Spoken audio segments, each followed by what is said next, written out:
4 emotional aspects రాష్ట్రంలో అయినా, దేశంలో అయినా, ఏ ప్రపంచంలో ఏ ప్రాంతంలో అయినా సరే ఈ 4 చాలా కీలకమైన పాత్ర పోషిస్తాయి. కులం అనేది అన్ని దేశాల్లో ఉండకపోవచ్చు, బట్ ప్రాంతము, భాష చాలా కీలకమైన పాత్ర పోషిస్తాయి. సరే, కులము మతము అనేది ఇండివిజువల్ అంశానికి సంబంధించింది కాబట్టి ప్రాంతానికి సంబంధించి చూస్తే తెలంగాణ ఏర్పడే కాలంలో, అంటే తెలంగాణ ఉద్యమ సమయంలో, ఇంకొక ఒక జర్నలిస్ట్గా వచ్చిన వాడిని. సో నిజంగా అంటే ఆ ఆత్మగౌరవ నినాదం అనేది గుండెలకు ఎప్పుడు హత్తుకుంటుంది అని అంటే స్వీయ అనుభవాల వల్ల హత్తుకుంటాయి. కొన్ని తెలంగాణ ఏర్పడడం అవసరమా కాదా అనే చర్చ నడుస్తున్నటువంటి టైంలో ముందస్తుగా కాలేజీలో చదువుకున్న రోజుల్లో పెద్దగా అనిపించేది కాదు. ఏమొస్తుంది, మనం డెవలప్మెంట్ అవి కావాలని మాట్లాడతాం. కానీ వన్స్ మన స్వీయ అనుభవంలోకి కొన్ని విమర్శలో, కొన్ని వివక్షాపూరిత ధోరణులో వచ్చినప్పుడు నిజమే కదా అనిపిస్తుంది. అక్కడే అనేక మూమెంట్స్ వచ్చేవి, రెవల్యూషన్స్ పుట్టేవి, ఉద్యమాలు జరిగేవి. అలాంటి ఒక జంక్స్చర్లో 2008 నుంచి 2014 మధ్య కాలం నడిచింది. 2009లో కేసీఆర్ గారు తెలంగాణ కోసం, తెలంగాణ రాష్ట్రం కోసం ఆమరణ నిరాహార దీక్షకు పిలుపునిచ్చిన రోజు కంటే, డిసెంబర్ 9 ప్రకటన వచ్చిన రోజు కంటే, డిసెంబర్ 21వ తేదీన సీమాంధ్ర ఎంపీలు రాజీనామా చేసిన రోజు తెలంగాణ ఉద్యమం ఉవ్వెత్తున ఎగసిందని నా అభిప్రాయం.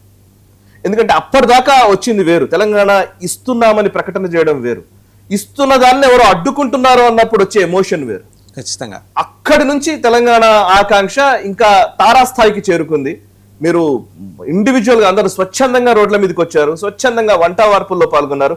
ఆ రోజుల్లో ఉన్న ఆ వేడిని, ఆ వాతావరణాన్ని చూస్తున్నప్పుడు నిజంగా ఎప్పుడైనా ఎమోషన్ ఉన్నప్పుడు ఇంకా అపోనెంట్ ఎవరు అనేది కనిపించదు. నువ్వా, నేనా, మనమంతా ఒకటే కదా, ఒక దగ్గర పనిచేసామన్నది కనిపించదు. నువ్వు ఆ ప్రాంతం వాడివా, ఈ ప్రాంతం వాడివా అన్న మాత్రమే వస్తుంది.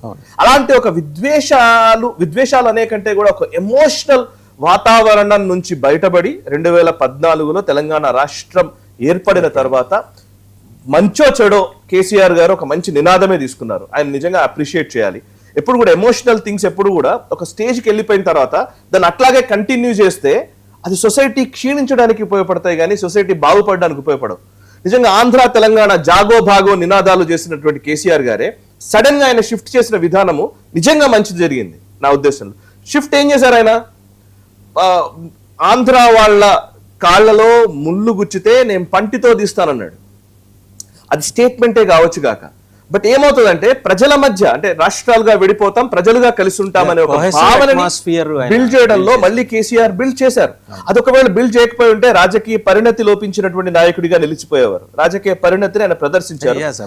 దాంతో ఒక 10 సంవత్సరాలు ఏం జరిగిందంటే, ఎస్ ఎమోషన్స్ ఉన్నాయి అక్కడక్కడ, గోదావరి జిల్లాల గురించో, కృష్ణా జిల్లాల గురించో, అటు పోలీసులు ఇటు పోలీసుల మధ్య వివాదాలు ఇవన్నీ రావడము, చంద్రబాబు గారిని అరెస్ట్ చేస్తారా చేయరా ఇట్లాంటి వార్తలు, వాట్ ఎవర్. ఈ పొలిటికల్ రైవలరీ ఒకవైపు నడిచిన ఎమోషన్స్ కొంత సెటిల్ డౌన్ అవడానికి ఆస్కారం కల్పించారు కేసీఆర్ గారు. తెలంగాణ రాష్ట్రం ఏర్పడిన తర్వాత ఈ 12 సంవత్సరాల్లో జరిగిన వాటిల్లో అది కీలకమైన ఘట్టమని నేను అనుకుంటాను.